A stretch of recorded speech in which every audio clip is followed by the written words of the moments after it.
everybody. Welcome back to the KFOX 14 Morning News. Joining us in today's community conversation, we have Carlos Briano with the El Paso Drug Enforcement Administration. Thanks for having us back, ladies. Thank you so much for being here. So let's get right to it. 21 people indicted on criminal charges after a series of raids here in El Paso, Doña County. We reported on those last week. This is all affiliated with the Chucotengo gang, and this is part of Operation Rockwater. So how long did the DEA work with other law enforcement for this operation, and what was the DEA's role?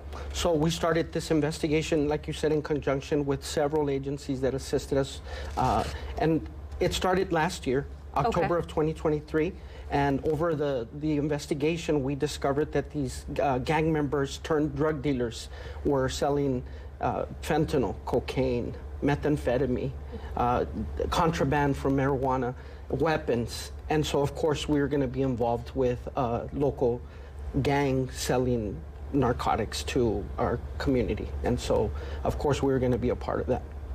Yeah, and we're talking about Chucotengo. Could you talk a little bit about, from your perspective, what is the drug trafficking threat that poses in our specific area? So we've said in the past, ladies, that DA's top priority is defeating the Sinaloa and Jalisco cartel. Those are our top threats, right? But these these gang members that turned into drug dealers, they're getting their drugs that they're selling to our community from both of those cartels. Right. They're not loyal to one or the other. They're trying to make money is what they're doing, and that's what Sinaloa and Jalisco are trying to do as well. But we want them to know, and we want every other gang member that wants to get into the drug trafficking business to know that the federal agencies, including the DEA, we're watching what you're doing, and we're gonna target you and bring you to justice. We need to make our communities, the ones where we live, where our kids go to school, where we work, where we worship, safer and healthier.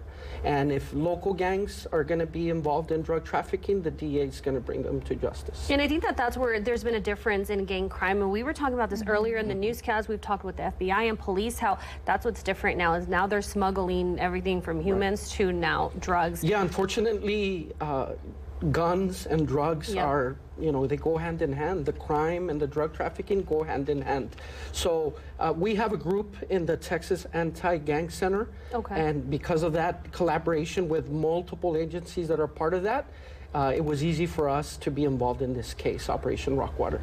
So we're talking about the cartels just across the border and in Mexico. That makes us a unique community, right? Because we live right across the border. Would you say, what does that play, obviously playing a role, but would you say that the drug problem has gotten better or worse? In the past, us in the DEA, we would say that the drugs were just passing through El Paso, making their way north, east, west, etc. I don't think we can say that anymore. If you look at the statistics from the El Paso County Medical Examiner, back in 2018, there was only 7 fentanyl-related deaths in 2018. Last year, it was nearly 100. Additionally, if you look at the statistics from the fire department, for example, it was only like 300 calls that they had where naloxone had to be administered to save someone's life that was experiencing an overdose. Last year, it was over 1,200. Wow. So we feel at the DA, based on those statistics, that the drugs are staying here, and now El Pasoans are using it. And that's why we do so much prevention education. Some of the past community conversations we've done in the past were related to that. Right. Yeah, and because of that, it's so important for parents to also talk to their kids. We've talked a little bit about this too. Just crucial. Yes, and drug dealers target young people. Yep. And so do gang members, so do gangs. And so that's why it's important that parents have these important conversations. Absolutely. And we're talking a lot about fentanyl. What other drugs have you guys seen being trafficked by gangs like this? So as part of Operation Rockwater, we seized over 15 kilograms of methamphetamine, which according to the CDC is the #2 killer of people that die from drug-related. It's about 30% of the deaths. The other 70% are usually fentanyl. So we did seize about half a kilogram of fentanyl. We seized 2 kilograms of cocaine, and we seized weapons, and we seized about 1 kilogram of marijuana or THC-related products that were contraband. And so it was quite an operation. Definitely a problem here in the community. I don't know if we have that graphic, but I did want to go to it because even though there was a lot of arrests, there are still people that you're looking for, right? Yes, DEA still has 2 fugitives at large. Okay. And so if you have the information, you're showing the graphic, I'm assuming right now? Yeah, do we have that graphic? Okay.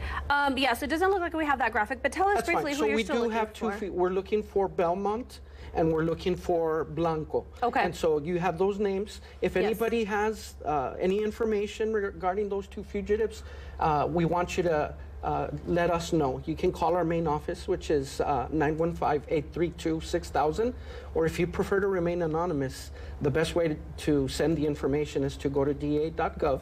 Right on the top right corner, there's a button that says submit a tip. And you can provide us a lot of information there and remain anonymous at the same time.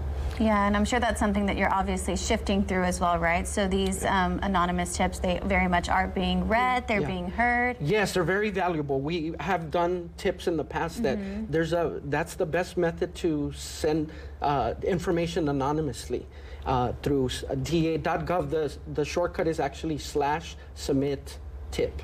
Okay. So da.gov/submit tip is a real easy way for people to give us information. If they see something, we want them to say something. Exactly. We live in these communities. Our kids go to school in these communities. We work in these communities.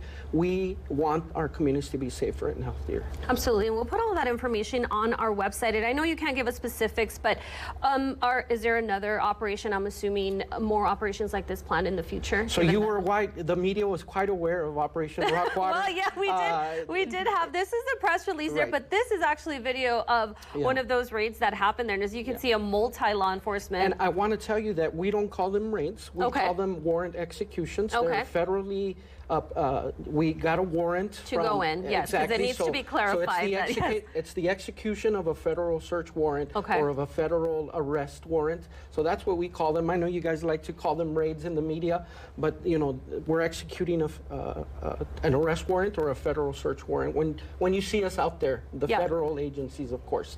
And you don't always see when we're doing these type of investigations.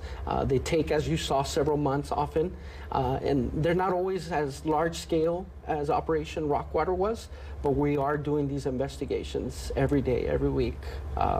We're working to dismantle these cartels. I've mentioned them by name, Sinaloa and Jalisco, and anybody affiliated with them or doing business with Sinaloa and Jalisco. That's our mission at the DEA. The other mission is to make our community safer and healthier. Absolutely. Well, thank you so much for being here with us, Carlos. Thanks for having us, ladies. Yeah, we hope to obviously continue these conversations every month. It's an important topic. We'll have a replay of this community conversation on our website, kfoxtv.com, as well as all of the information that he talked about as well, where you can go to submit those tips. Yes, absolutely. We're going to send things on over to forecaster Hannah Frescos now for a look at how things are looking outside. Hey, Hannah.